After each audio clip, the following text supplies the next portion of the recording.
La parole est à monsieur Alexis Corbière. Merci, Président. Mes chers collègues, ma question s'adresse au ministre de la Culture. Monsieur le ministre, depuis le 15 mars, le monde des arts et du spectacle est à l'arrêt. Les salles de spectacle sont fermées, les tournages sont interrompus, les festivals sont annulés, etc.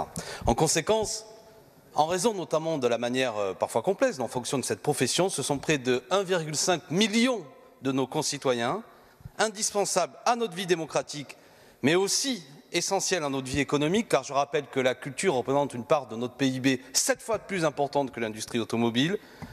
Ce secteur est en danger. Certes, le 18 mars, Monsieur le ministre, vous avez débloqué 22 millions d'euros pour ce secteur, mais je dois le dire, c'est peu de choses. À titre d'exemple, l'Allemagne a d'ores et déjà débloqué 50 milliards d'euros, et rien que le secteur de la librairie, auquel nous tenons tous sans doute, mériterait au moins 26 millions d'euros pour ne pas voir ses portes fermées. 2 pétitions actuellement circulent, l'une nommée Année Noire, vous les connaissez, l'autre Culture en danger. Elles ont récolté au moins 250 000 signatures et elles réclament toutes un plan d'urgence.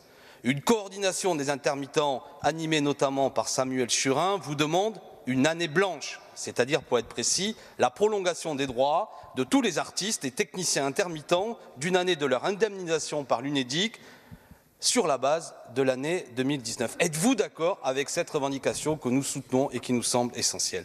Toutes ces pétitions et appels sont accompagnés, notamment depuis ce matin, de grandes voix. Je pense à celle d'Isabelle Adjani, d'Ariane Ascari, de Marina Foïs et combien de grandes artistes qui sont toutes solidaires de ces métiers indispensables à la culture. Techniciens, costumiers, éclairagistes, maquillage, etc. N'oublions pas aussi les artistes auteurs dont le statut est des plus précaires. À quand une adaptation du Fonds de solidarité pour ce secteur? Bref, quelle est votre opinion, Monsieur le ministre? Nous ne pouvons pas attendre la parole du Président de la République. Votre gouvernement, qui a si souvent valorisé la culture de l'argent, mettra-t-il de l'argent dans la culture? Décréterez-vous un état d'urgence culturelle? La parole est à monsieur Franck Riester, ministre de la Culture.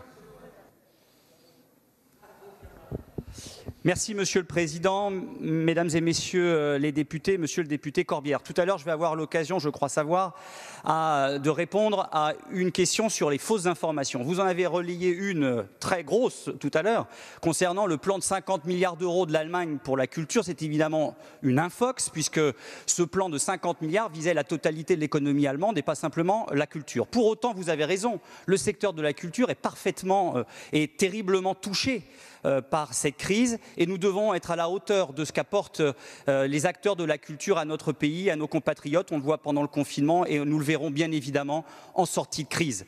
En ce qui concerne spécifiquement les intermittents, le gouvernement, dès le début de la crise, a, comme vous l'avez rappelé, pris des mesures très fortes.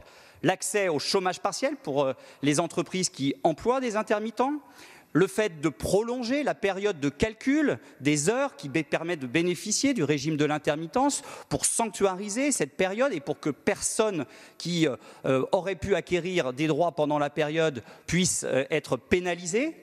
Et pour ceux, malgré tout, qui sortiraient du dispositif d'intermittence, un fonds spécial de professionnalisation, de solidarité, géré avec Audience, en collaboration avec Audience, va permettre de faire en sorte que personne soit laissé sur le bord du chemin. Quant à l'avenir, nous savons tous que le spectacle vivant va prendre du temps à retrouver le chemin des théâtres, des salles de concert et des festivals. Et nous avons donc la nécessité d'accompagner cet écosystème si important.